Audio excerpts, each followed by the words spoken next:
तो बच्चों, बात करते हैं हम हमारे अड़ोसी पड़ोसी की, यानी कि तुम्हारे पड़ोसी नहीं, मेरे पड़ोसी नहीं, इंडिया के अड़ोसी पड़ोसी की। इससे पहले हम देख लें हम अपने आप में कितने बड़े हैं। वो हमने देखा, हमने हमारा लॉन्गिट्यूडनल एक्सटेंट देखा, लैटिट्यूडनल एक्सटेंट देखा। करीब करीब हम लोग 30 डिग्री लंबे, 30 डिग्री चौड़े हैं, है ना, मोटे भी हैं, कोई बात नहीं। तो इंडिया जो है वो उसमें 29 स्टेट्स आते हैं। अभी थोड़ा सा ना इसमें थोड़ा गड़बड़ हो जाता है मामला, गवर्नमेंट भी हमारी मूड में आ जाती है, तो कभी कोई स्टेट को यूटी बना देती है, किसी यूटी को स्टेट बना देती है। तो हम लोग एग्जैक्ट फिगर की अभी बात करते हैं। जो बुक में लिखा है उसको थोड़ा सा साइड में करके एग्जैक्ट फिगर देखें।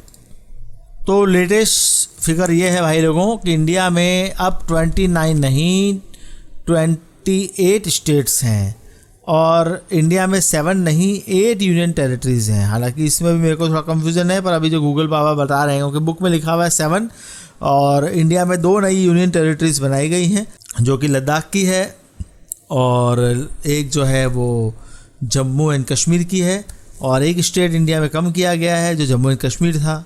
तो इस हिसाब से मेरे ख्याल से यूनियन टेरिटरीज 9 भी हो सकती है। तो एक बार वापस चेक करना, हमारी बुक में 7 लिखी हुई है और 29 स्टेट लिखे हुए हैं, तो स्टेट एक कम करना है, यूनियन टेरिटरीज बढ़ानी है। तो इंडिया में कौन कौन सी कंट्री का बॉर्डर लगता है? हमारे नेबर्स, हमारे पड़ोसी, कुछ अच्छे भी हैं, कुछ बुरे भी हैं। कुछ बुरे आजकल बहुत बढ़ गए हैं, सारी इतना नाटक करता रहता है। चलिए, नॉर्थ वेस्ट में इंडिया के हमारा एक भाई है जो बहुत शैतान है, बदमाश है, दुश्मन है, और उसका नाम है पाकिस्तान। तो पाकिस्तान के पास में एक और हमारा पड़ोसी है, वो है अफ़गानिस्तान। दोनों नॉर्थ वेस्ट के पड़ोसी हैं। नॉर्थ में हमारे एक ड्रैगन है चाइना। चाइना के साथ में है नेपाल, नेपाल के साथ में है भूटान। तो हमारे नॉर्थ के पड़ोसी हो गए चाइना, नेपाल और भूटान। ईस्ट में हमारे हैं म्यांमार। म्यांमार को पहले बर्मा कहते थे, और उसकी राजधानी है यांगून, जिसको रंगून कहते थे, इसलिए फिल्मों में गाना होता था, मेरे पिया गए रंगून वहाँ से किया है टेलीफोन। अब आप हंसोगे, अपने पापा मम्मी को पूछना, ये गाना हुआ करता था फिल्मों में। तो म्यांमार के साथ में एक और ईस्ट में हमारे पड़ोसी है, वो है बांग्लादेश। बांग्लादेश में आमी सोनार बांग्लादेश है ना, तो वो वाला बांग्लादेश है जिसमें ढाका उसकी राजधानी है। साउथ में हमारे श्रीलंका है और मालदीव्स हैं। तो ये 2 देश हमारे साउथ में है, पानी वाले, पानी के अंदर रहते हैं। तो वहाँ के लोग पानी में नहीं रहते। तो अब आप मैप देख सकते हैं इंडिया उसके एडजेसेंट कंट्रीज़ में। श्रीलंका जो है वह वो ऐसा देश है जहाँ भगवान राम गए थे पुल बनाकर, ऐसा हम रामायण में पढ़ते हैं। तो आप देखेंगे रियल में श्रीलंका और इंडिया के बीच में बहुत ही थोड़ा सा पानी का एक डिस्टेंस है, नैरो चैनल जिसको कह सकते हैं। तो Sri Lanka separated from India by a narrow channel of C form by the पाक straight and the gulf of Mannar. उसके बाद मालदीव जो है वो आइलैंड है, जो कि situated to the south of the Lakshadweep island. India में जो लक्षद्वीप आइलैंड है उसके साउथ में मालदीव है, और नीचे जाने पर। और जो पेनिनसुला है इंडिया का, अब देखो पेनिनसुला के बारे में इतनी देर से बता रहा था। Peninsula is a piece of land that is bordered by water, यानी जिस ज़मीन के टुकड़े के सारे बॉर्डर पानी में होंगे, सारी तरफ वो 3 साइड में, वो पेनिनसुला कहलाएगा, क्योंकि वो आइलैंड नहीं है। आइलैंड क्यों नहीं है? क्योंकि एक तरफ से वो मेन लैंड से कनेक्टेड है। अगर वो चारों तरफ पानी होता तो वो आइलैंड बन जाता। एक तरफ से वो मेन लैंड से कनेक्टेड है, 3 तरफ पानी है, तो पेनिनसुला बन गया। तो इंडिया पेनिनसुला कहाँ से शुरू होता है? आप देखेंगे करीब करीब मुंबई से इंडिया का पेनिनसुला शुरू हो जाता है, अगर हम इंडिया के वेस्टर्न पार्ट की बात करें। और वहाँ देखें हम अगर ईस्टर्न पार्ट, तो वहाँ कोलकाता से करीब करीब हमारा पेनिनसुला शुरू हो जाता है। अब जो खास बातें जो हमें इस चैप्टर से पता चलती है वो ये है, द सदर्न मोस्ट पॉइंट, यानी कि सबसे एक्सटेंट, यानी कि आपके बिल्कुल ही साउथ में जो पॉइंट है इंडिया का, जो इंडियन यूनियन है उसका जो सदर्न मोस्ट पॉइंट है वो है Indira point. Got submerge under the sea water in 2004 during the tsunami. तो एक इंदिरा पॉइंट करके एक जगह थी जो जहाँ से लोग सनसेट और सनराइज़ देखा करते थे, पर सुनामी आया। सुनामी में पानी का वाटर लेवल वर्ल्ड का बढ़ गया, काफ़ी सारी ज़मीन पानी में चली गई वर्ल्ड की। तो 2004 में वो पानी के अंदर डूब गया, नहीं तो अभी वो होता, सुनामी नहीं आती। तो गलतियाँ भी हमारी, हम पानी में कचरा फेंकते रहते हैं। कचरा फेंकते रहेंगे तो उस पानी के अंदर कचरा जाएगा, तो पानी ऊपर ही आएगा, एक दिन सारा पानी हमको भी डुबो देगा, फिर हम कहेंगे प्रलय आ गई, प्रलय आ गई।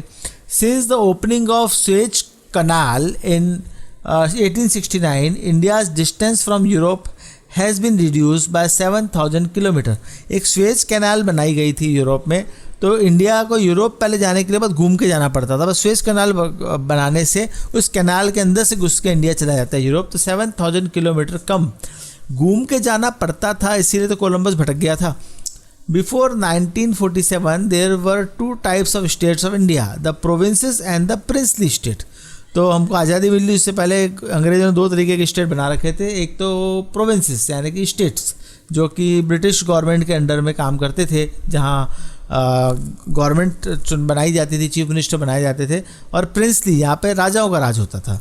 Provinces were ruled directly by British officials, उसके लिए उन्होंने वायसराइज रखे थे, और princely states were ruled by locals, hereditary rule, hereditary यानी कि राजा का बेटा राजा, who acknowledged sovereignty in return of local autonomy।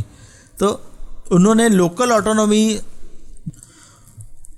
अपने पास रखी थी और सोवरेनिटी जो थी उसमें कॉम्प्रोमाइज़ कर लिया था अंग्रेज़ों के साथ में।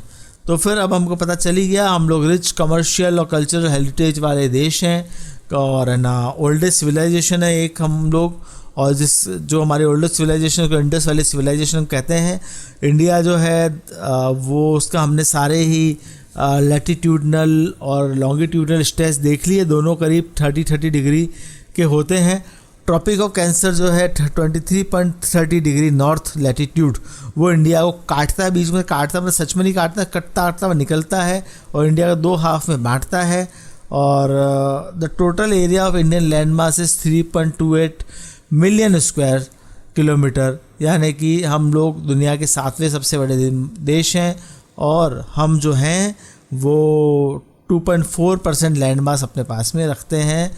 और India bordered by the young fold, जवान माउंटेन है हमारे पास में, और उसके नॉर्थ और नॉर्थ ईस्ट में, उसके अलावा bay of Bengal in east, Arabian sea in west and Indian ocean in the south.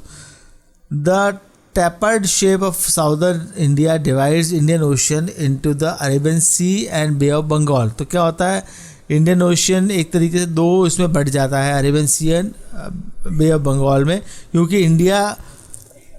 Indian ocean में नाक पकड़ के बीच में घुस गया तीखा, तो पानी इस तरफ आ गया। फिर हम देखते हैं इंडियाज़ ईस्ट वेस्ट स्ट्रेच, मैंने बता दिया आपको कि ना दोनों ही करीब 3000 किलोमीटर्स हैं, और करीब 2 घंटे तक का फ़र्क आ जाता है अगर हम लोग इंडिया के ईस्ट से लेके वेस्ट तक को देखें, लोकल टाइम को देखें। फिर हमने इंडियन स्टैंडर्ड टाइम बना दिया मिर्ज़ापुर में उत्तर प्रदेश में 80.3 डिग्री ईस्ट, और वो हमारा स्टैंडर्ड मेरिडियन ऑफ इंडिया हो गया। और while India's longitudinal stretch give rise to a time lag between the east and west, it's latitudinal stretch influences the duration of days and night. तो latitudinal stretches influences the duration of day, तो उससे day और night का duration influence होता है। चलो बच्चों, तो हमारे देश के बारे में हमने जान लिया। इस दुनिया में हमारा सबसे प्यारा इंडिया, मेरा भारत महान। जय हिंद, वंदे मातरम। हमारा चैप्टर पूरा हुआ। Thank you.